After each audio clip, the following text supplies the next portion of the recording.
Ser escritor es una tarea difícil y no muy grata en ocasiones. Coger pedacitos de realidad, arrancarlos de la misma e intentar pasarlos a un papel es algo que conlleva ciertos riesgos. Ante el relato más inocente te puedes encontrar las reacciones más inverosímiles que jamás te habrías nunca planteado que pudiera ocurrírsele a alguien o que pudiera alguien tener, y sin embargo tienen. El relato más inocente o de humor que más te haya gustado, en opinión de otros, puede ser una obra bastante detestable y que esté ensalzando valores violentos o de algún otro tipo que jamás te habrías esperado. Ser escritor y exponerte al público supone desnudar una parte de tu alma y supone también quedar un poco indefenso ante estas opiniones que no sabes a veces muy bien cómo encajar. Por eso es duro este trabajo. Escribir puede escribir todo el mundo, eso está claro, pero el poder saber llevarlo y el poder día tras día crear relatos y exponerlos a un público al que no siempre vas a agradar, es algo para lo que hay que estar blindado. Cuando escribes te abres en canal como escritor y en muchas ocasiones esperas una retroalimentación que no es la adecuada. Por eso hay que saber sacar de las opiniones las cosas positivas y hay que tener seguridad en uno mismo, porque el primero en quien tienes que confiar cuando escribas es en ti, porque es el que te va a decir verdaderamente tus corazonadas, las que te van a decir lo que está bien y lo que está mal, porque siempre vas a encontrar gente a la que le guste tu trabajo o por lo que sea no le guste.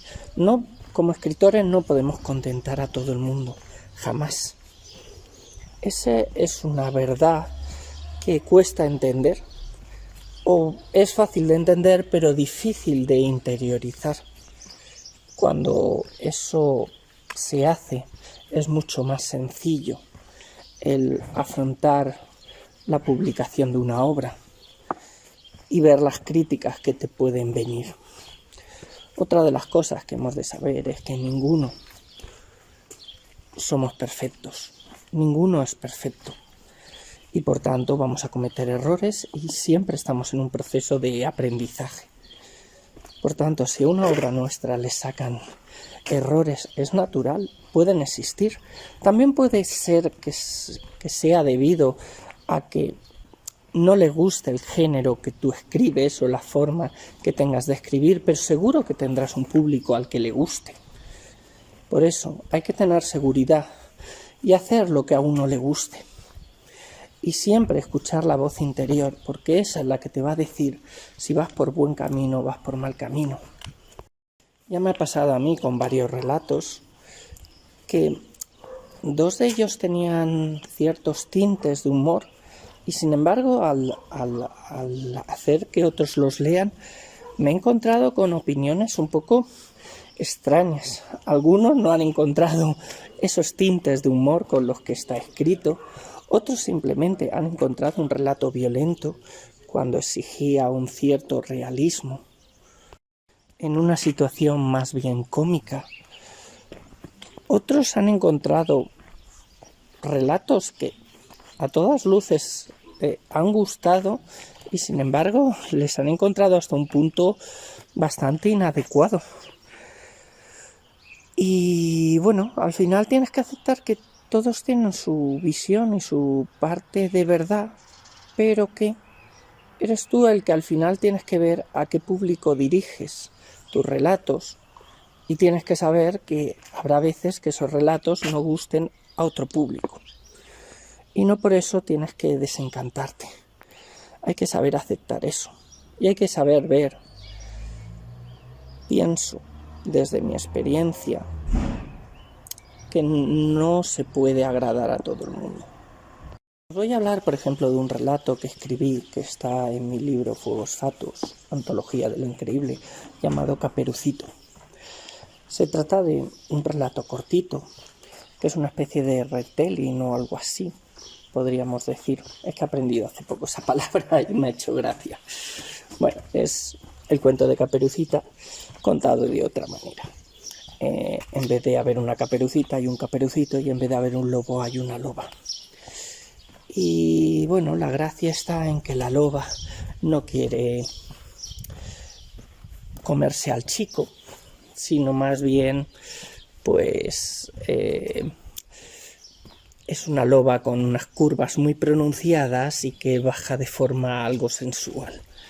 El desenlace al final pues resulta gracioso, y es uno de los relatos que suelo leer porque suele causar cierta gracia y no te lo esperas.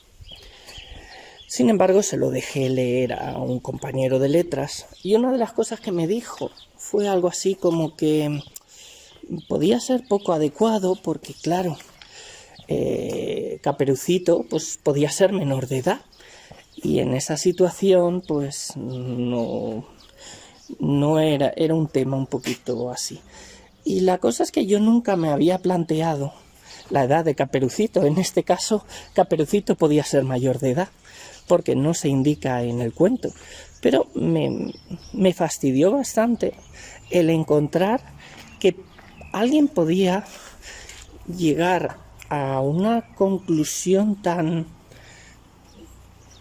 a una interpretación tan errada del cuento como para ver algo oscuro en él. En otro cuento hablé de un tío que estaba un poco perturbado y era un poco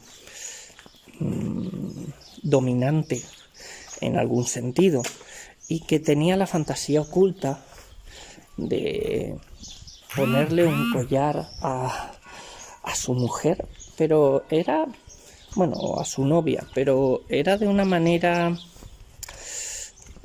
que no tenía que ver con nada sexual, sino con la mente un poco perturbada de este sujeto.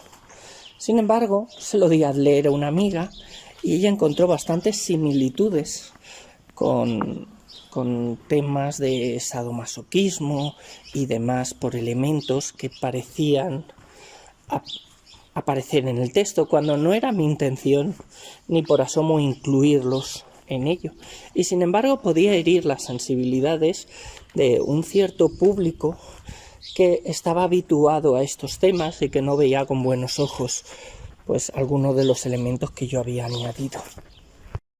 Hace poco, en un reto que se propuso en un grupo de Facebook, teníamos que en un tema, teníamos que hacer se proponía un tema y 2 personas hacíamos un relato con ese tema. Entonces tocó un tema singular, que era cómo estaría Cenicienta 10 años después. Y yo creo que escribí un relato que a mí me gusta mucho y que me pareció gracioso, en el que, Cenicienta pues está hasta las narices de comer perdices y le echa un poco en cara a su príncipe encantador que se vaya por ahí de juerga con los amigotes y que mire a otras. Al final acaban pues en una especie de abrazo en el que ella cree oler algo inusual en su boca y piensa pues que ha estado con otra. Y acaba pues con un bofetón de Cenicienta diciéndole que el cornudo ha sido él antes, y marchándose de la escena. Toda la escena, por cómo es el cuento y demás, pues a mí me pareció gracioso.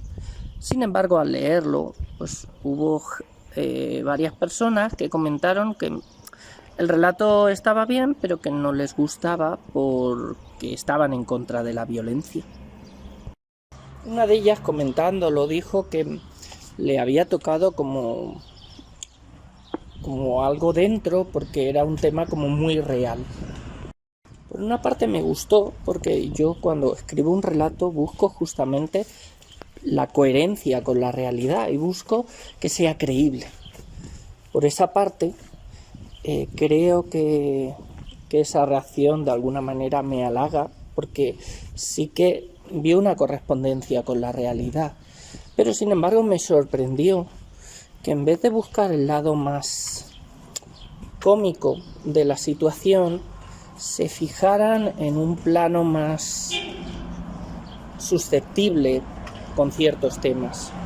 Cuando sin embargo luego no se tienen esas susceptibilidades, cuando se leen novelas de asesinatos múltiples y en muchas ocasiones excesivamente explícitos.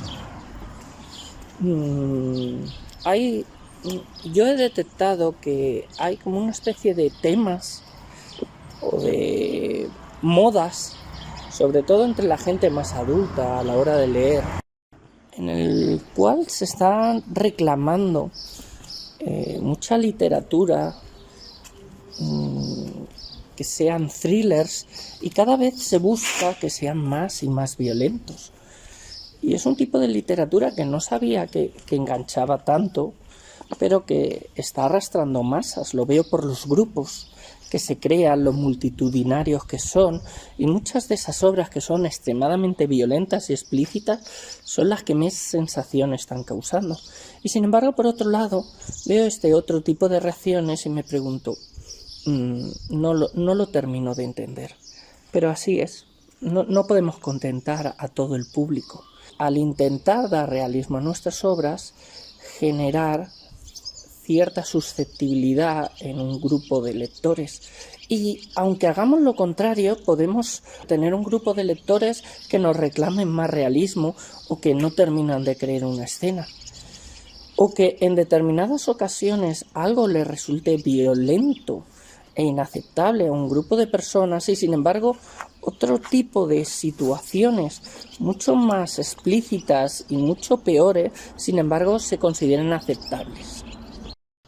Habrá gente que vea la parte más cómica o más irónica de un relato que tú escribas, y habrá gente que no sabrá captar esas diferencias. Muchas veces vamos a luchar contra los gustos y contra las susceptibilidades personales de ciertos grupos, y contra eso el único que te puede ayudar eres tú mismo, porque siempre va a haber alguien que tenga una opinión diferente a la que tú plantees. Por eso, lo principal es que sepamos escucharnos y sepamos que hemos de poder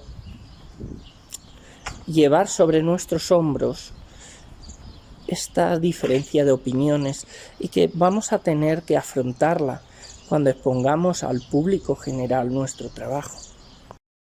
Otro tema es que siempre es conveniente que tu trabajo lo lean otras personas, justamente para evitar esas malinterpretaciones que puedan darse y que tal vez tú, como padre de un relato, de una historia, no seas capaz de ver. Este es uno de los motivos principales por los que tú como escritor no puedes corregir tu propia historia, porque hay ciertas cosas que no vas a ver. Necesitamos otros puntos de vista que nos digan de qué otras maneras se pueden interpretar tus relatos. Y aún así, el único que puede decidir al final eres tú. No dejéis nunca que otros decidan por vosotros.